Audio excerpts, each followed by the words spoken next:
Good morning, good afternoon, or good evening. Franco here from AchievementHunter.com, and this is 5 facts in Resident Evil 3 Nemesis, one of my favorite video games of all time.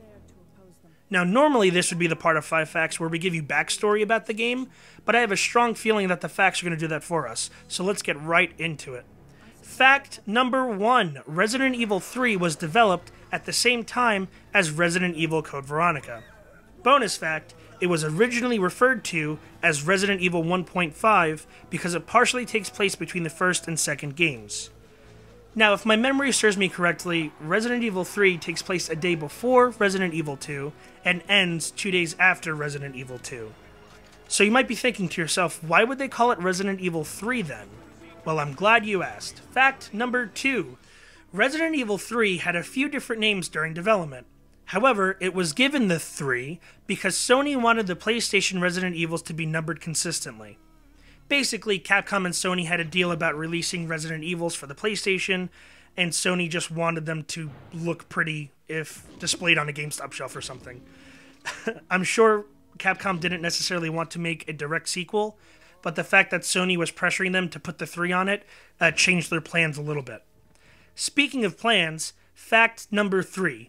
The original idea for Resident Evil 3 was going to have Hunk on a luxury cruise liner trying to retrieve a sample of the G-Virus. It was scrapped due to time constraints, which kind of sucks. I mean, Hunk is by far the coolest Resident Evil character in the entire series, and if you don't know what I'm talking about, go play Resident Evil 4 Mercenary Mode and have a good time, because that guy is lethal. Alright, fact number 4. The game's lead writer had little to no experience with the Resident Evil universe when he was chosen to write for the 3rd game. He had to immediately play through the first game in order to familiarize himself with the series. Now this is interesting because Resident Evil 1 and Resident Evil 2, I believe, were written by an internal studio within Capcom. So when Resident Evil 3 came around, they probably moved on to Code Veronica and just fact-checked the new writer's story for Resident Evil 3 Nemesis. And you know what? It turned out really good. The game's more action-oriented, it's kind of set-piecey almost, with all the exploding barrels and stuff like that, and it's just a lot of fun. So I'm glad it all worked out in the end. Finally, fact number 5, the Nemesis enemy was inspired by the T-1000 from Terminator 2 Judgment Day.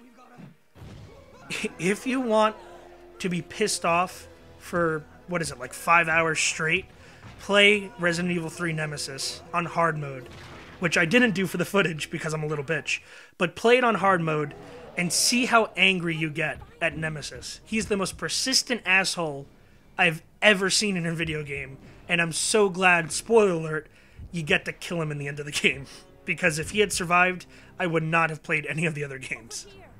Anyway, I've been Franco, you've been the audience, thank you so much for watching, and check back at AchievementHunter.com for more, and the new Achievement Hunter YouTube channel. Yay!